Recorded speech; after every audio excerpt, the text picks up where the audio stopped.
ये वीडियो हम सिर्फ और सिर्फ आपके लिए लेकर आए हैं।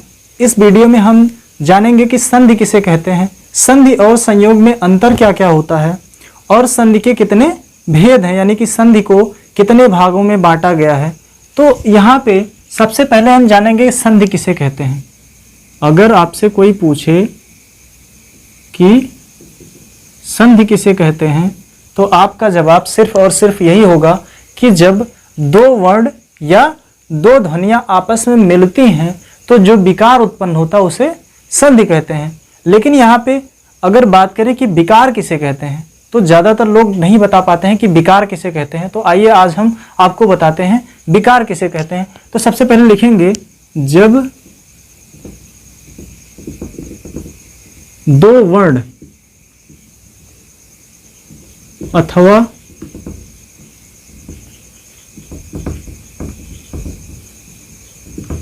ध्वनियों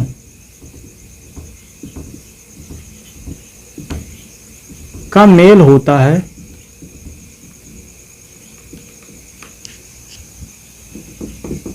तो जो विकार, यहां पे विकार का मतलब है परिवर्तन, विकार का मतलब है परिवर्तन। तो जो विकार या परिवर्तन उत्पन्न होता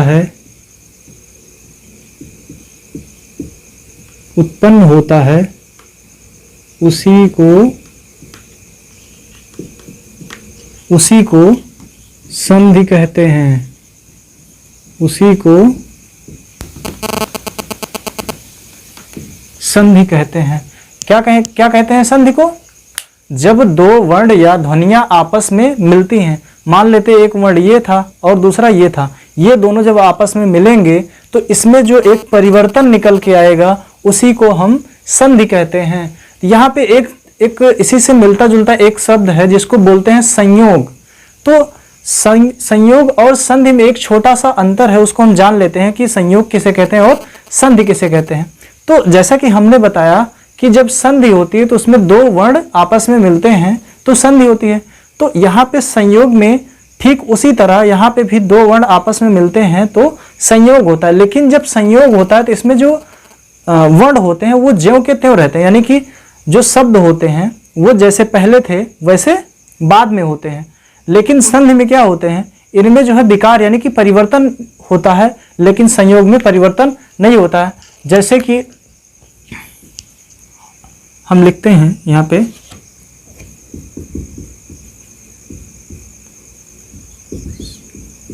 संधि और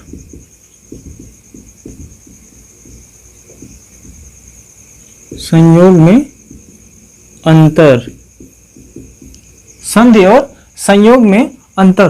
तो यहाँ पे हमने जैसा कि पढ़ा कि जैसा कि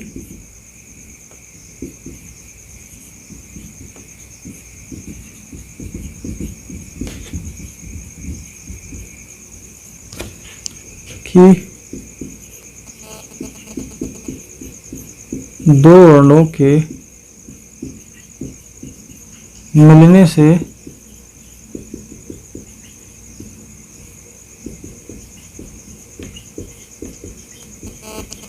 संधि होती है, ठीक उसी प्रकार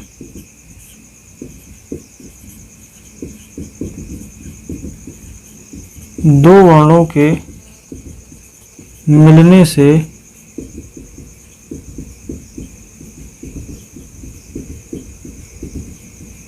संयोग होता है। यानी कि जब दो वर्ण मिलते हैं तो संधि होती है और ठीक उसी प्रकार जब दो वर्णों का मिलाप होता है तो संधि होती है। तो यहाँ पे लेकिन जब जब दो वर्ण मिलते हैं यानी कि दो वर्णों का जब मिलाप होता है तो संयोग होता है। लेकिन संयोग में एक छोटा सा अंतर है। यहाँ पे अंतर यह है कि किंतु जब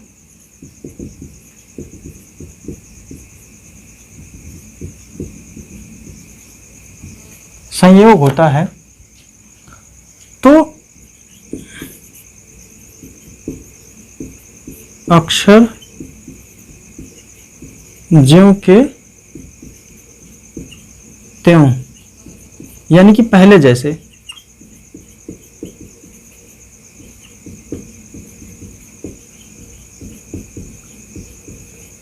बने रहते हैं, अक्षर जो होते हैं वो पहले जैसे बने रहते हैं, परंतु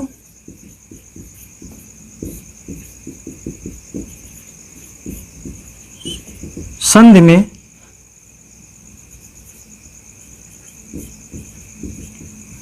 मूल वर्ण बदल जाते हैं और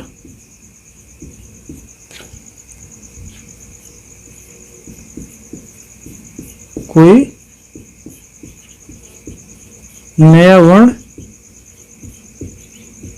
जगह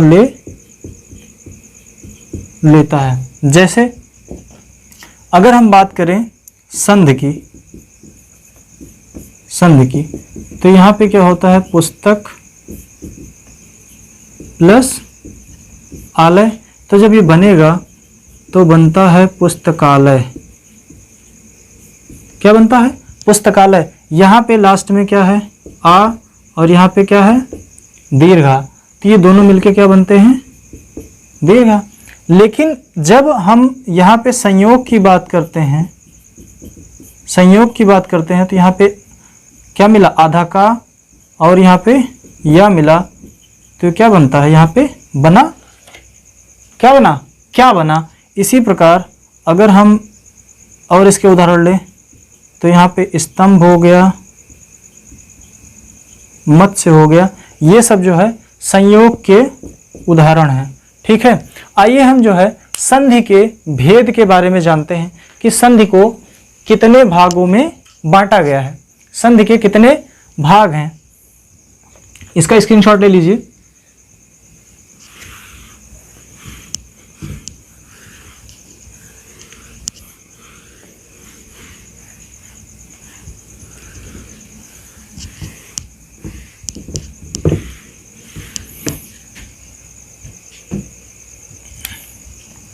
संधि के प्रकार, ठीक। तो संधि के 3 प्रकार होते हैं। कितने, 3 प्रकार होते हैं। तो यहां पे हम लिखेंगे संधि के 3 प्रकार हैं। यहां पे प्रकार न लिख के हम लिखेंगे 3 भेद हैं। ठीक, सबसे पहले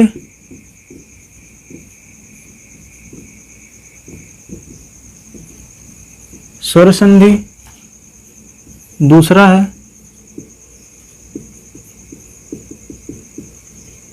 व्यंजन संधि, उसके बाद तीसरा है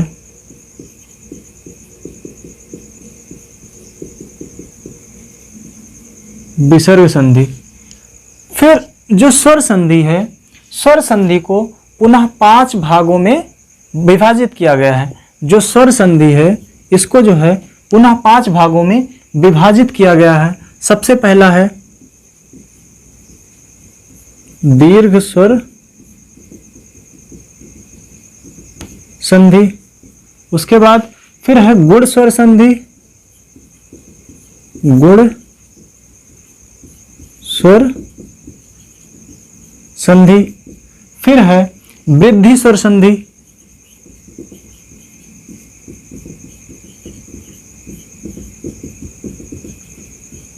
वृद्धि स्वर संधि, फिर आता है यण स्वर संधि,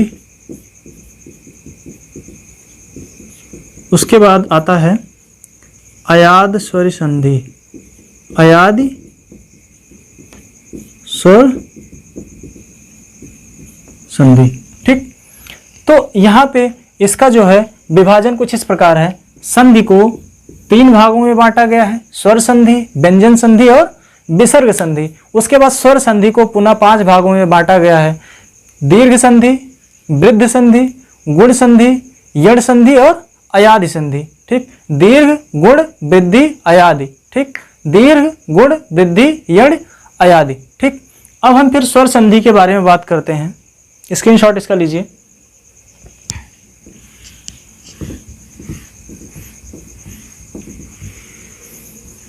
तो संधि के प्रकार में हम स्वर संधि की बात करते हैं।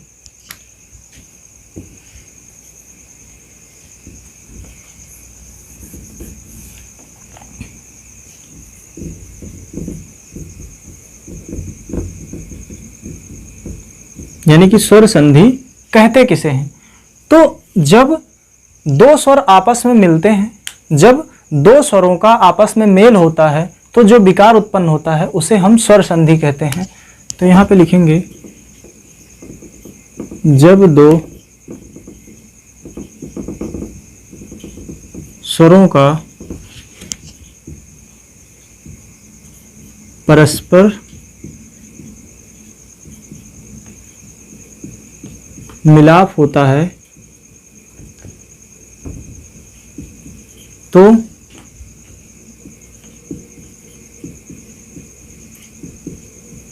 जो विकार, यहां पे फिर लिख लीजिएगा परिवर्तन,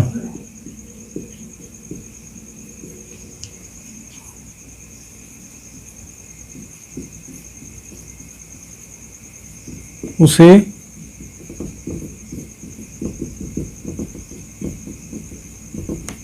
स्वर संधि कहते हैं। यानी कि यहाँ पे स्वर प्लस स्वर, उसके बाद इधर विकार या परिवर्तन जो निकल के आएगा, इस पूरे को कहते हैं हम स्वर संधि। ठीक, यहाँ पे स्वर का आपस में स्वर से जब मिलन होता है तो जो विकार उत्पन्न होता है उसे बोलते हैं स्वर संधि। तो आइए हम स्वर संधि के सबसे पहले भेद, जिसको बोलते हैं दीर्घ स्वर संधि, उसके बारे में हम अध्ययन करते हैं।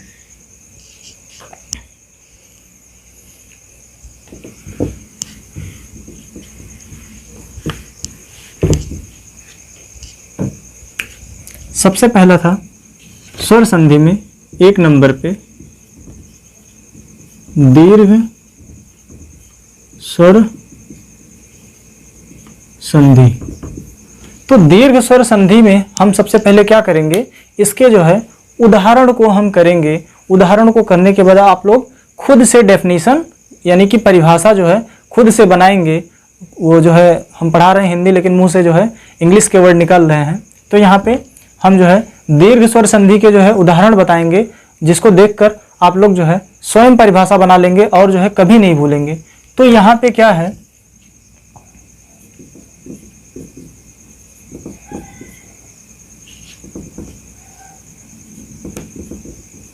आ,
तो आप देख रहे हैं यहाँ पे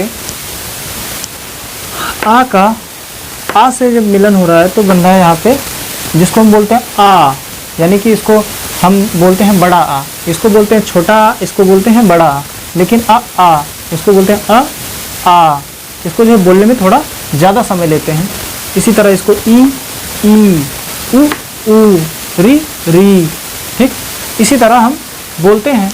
तो यहाँ पे अगर हम इसके परिभाषा की बात करें तो इसका जो परिभाषा है इसको लिखेंगे, जब दो सवर्ण, सवर्ण मतलब यहाँ पे समान स्वर, दो सवर्ण मतलब ये जो है जो आपस में ये जो है यहाँ पे अगर हम सवर्ण की बात करें तो ये और ये और ये उ और री, ठीक। यहाँ पे ये सब जो है सवर्ण है, जब ये आपस में मिलते हैं तो क्या होता है, तब दीर्घ स्वर बनते हैं। क्या बोलते हैं, बनते हैं दीर्घ स्वर। यानी कि यहाँ पे जब एक होता है ह्रस्व प्लस एक होता है दीर्घ, अब वो चाहे ह्रस्व स्वर हो या दीर्घ स्वर हो, जब आपस में, लेकिन ये कैसे होने चाहिए, ये सवर्ण होने चाहिए, यहाँ पे ये सवर्ण होने चाहिए। अब ये ह्रस्व हो या दीर्घ हो, जब ये दोनों मिलते हैं तो आपस में बनते हैं दीर्घ स्वर, ठीक। तो यहाँ पे जब दीर्घ बनता है तो जो संधि होती है उसे बोलते हैं दीर्घ स्वर संधि, ठीक। तो आइए इसके कुछ एग्जांपल्स करते हैं, या फिर पहले इसके जो है डेफिनेशन को लिख लेते हैं या परिभाषा को लिख लेते हैं।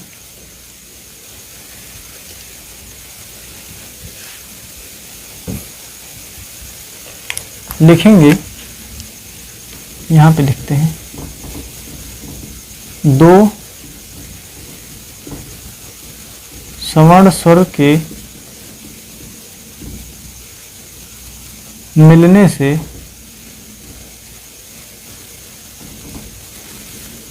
वे दीर्घ में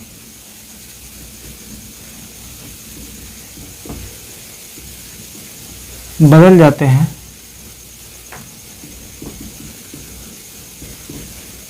इसलिए इसे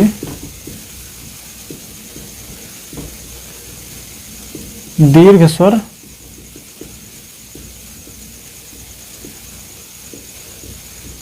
संधि कहते हैं। क्या कहते हैं, दीर्घ स्वर संधि कहते हैं। जब जो है दो सवर्ण स्वर आपस में मिलते हैं तो वो दीर्घ स्वर में बदल जाते हैं और इसे कहते हैं दीर्घ स्वर संधि। तो आइए हम इसके एग्जांपल्स करते हैं। सबसे पहले क्या करेंगे, इधर इतने को हम मिटा देते हैं, ठीक।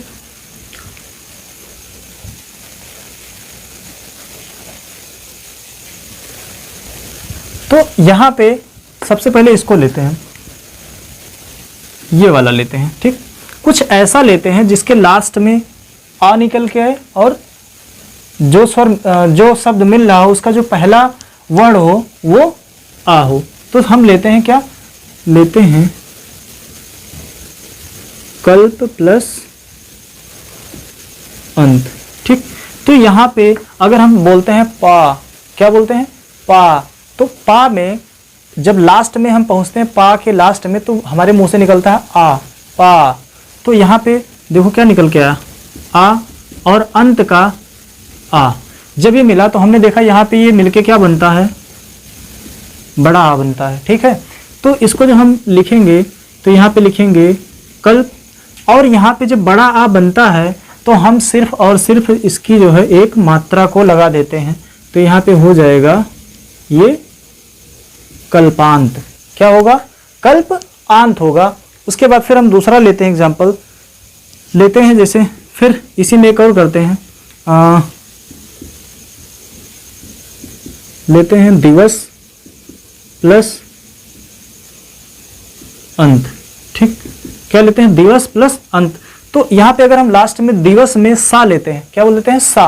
तो अगर हम बोलते हैं सा, क्या बोलते हैं, सा, तो सा बोलते समय लास्ट में हमारे मुंह से आ का उच्चारण होता है। तो यहाँ पे हम फिर लिखेंगे आ, और यहाँ पे अंत में जो पहला वर्ण है वो है आ। अब देख रहे हैं यहाँ पे दोनों सवर्ण है, अभी दोनों सवर्ण है और कैसे हैं, ये ह्रस्व हैं। क्या है, ह्रस्व हैं। तो ये दोनों मिलकर बनाएंगे दीर्घ आ। क्या बनाएंगे, दीर्घ आ। हमने बताया यहाँ पे सिर्फ इसकी मात्रा का प्रयोग किया जाता है, तो यहाँ पे हो जाएगा दिवसांत। क्या होगा, दिवसांत, यानी कि दिवस का अंत। फिर हम आगे लेते हैं परम प्लस अर्थ। क्या लेते हैं, परम प्लस अर्थ। तो हम बोलते हैं परम। क्या बोलते हैं, परम। परम का लास्ट का जो वर्ण है वो है माँ। माँ का जब उच्चारण करते हैं तो बोलते हैं माँ। तो माँ के आखिर में क्या हमारे मुंह से क्या उच्चारित होता है, आ।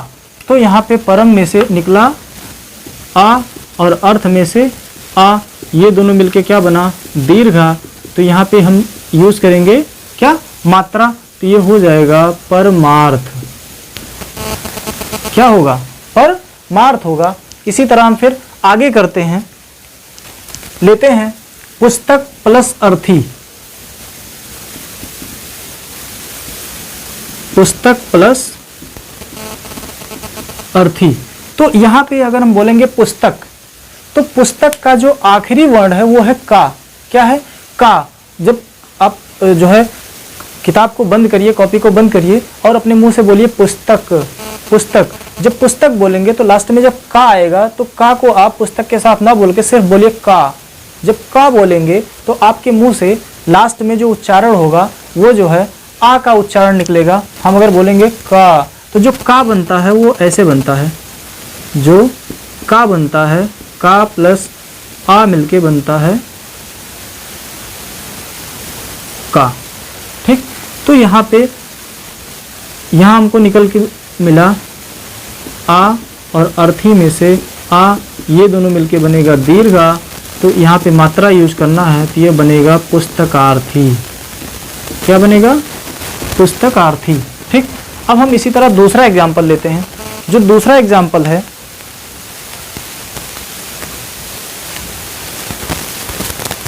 इसको मुझे इरेज करते हैं।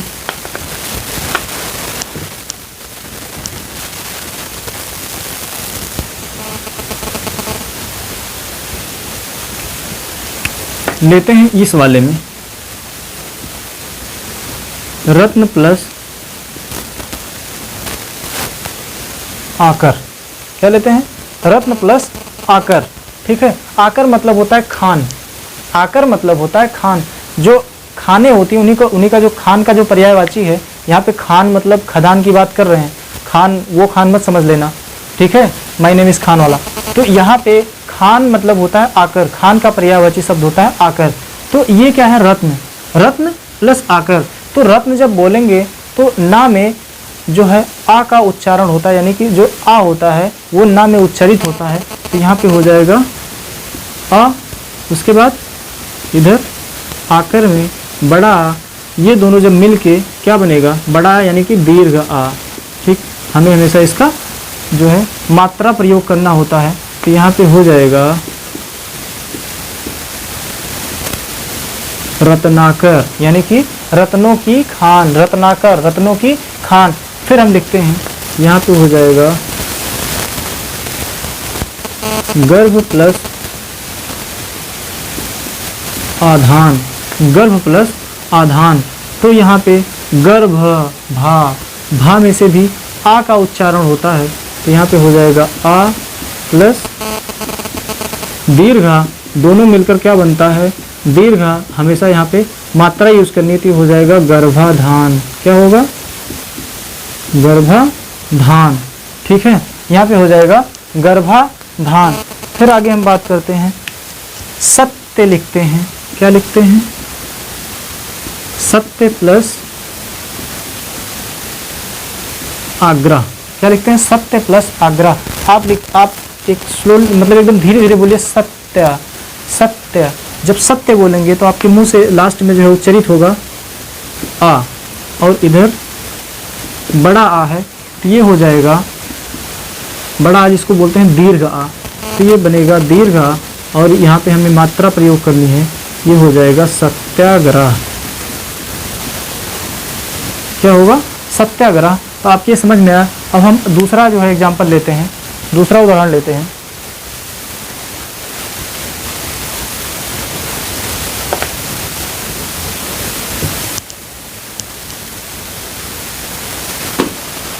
अब ये वाला लेते हैं, ये हो गया, ये हो गया, ये वाला लेते हैं।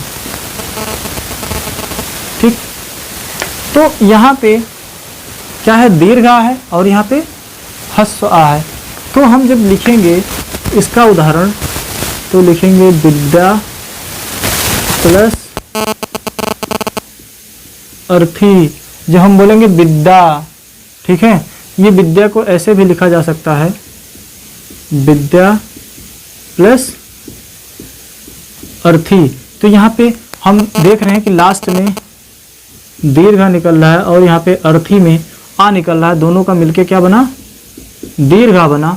और इधर हो जाएगा क्या, मात्रा हमको यूज करनी है तो हो जाएगा विद्यार्थी। क्या होगा, विद्यार्थी, विद्यार्थी। इसी तरह हम लेते हैं, आगे लेते हैं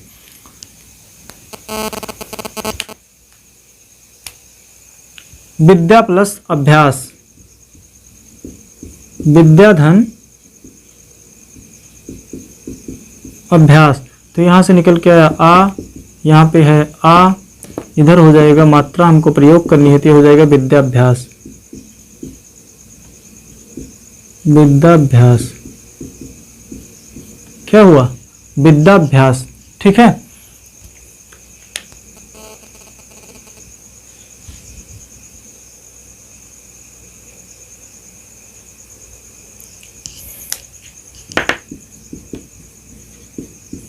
सेवा प्लस अर्थ लिखा रहता है ना, शिक्षार्थ आइए सेवार्थ जाइए। आपके विद्यालय के गेट पे लिखा होता है शिक्षार्थ आइए सेवार्थ जाइए।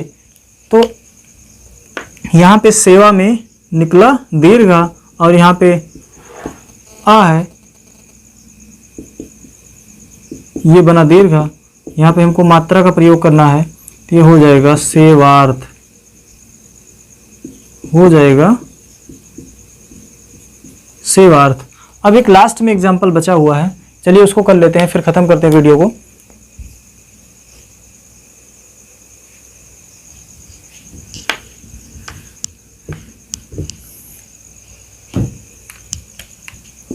चलिए, और महाशय कैसे हैं, तो यहाँ पे हम लेते हैं महाशय। देखते हैं महाशय बना कैसे, महा प्लस आशय, ये वाला लेते हैं। तो यहाँ पे देख रहे हैं महा, आ की मात्रा लगी हुई है तो हो गया आ प्लस आशय।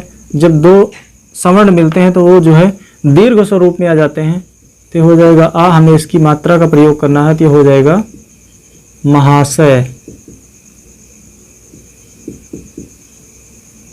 महाशय। उसके बाद फिर आता है प्रेक्षा प्लस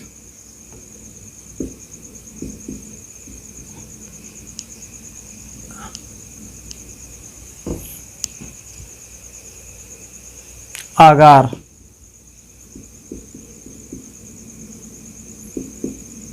ठीक, प्रेक्षा का आ, आगार का आ, ये दोनों मिलकर बना दीर्घा। हमको मात्रा का प्रयोग करना तो हो जाएगा प्रेक्षागार। ठीक, तो हम जो है अगले वीडियो में जो स्वर संधि के आगे के भेद हैं उसके बारे में पढ़ेंगे। आप लोग कमेंट करके जरूर बताइएगा कि ये वीडियो कैसा रहा, और जो आप लोग कमेंट करते हैं ये हमारे लिए मोटिवेशन साबित होता है। इसलिए आप लोग जो है ज़्यादा से ज़्यादा कमेंट करिए और बताइए कि जो हमारा स्किल है वो कैसा है। तो हम आज का वीडियो यहीं ख़त्म करते हैं। Thank you.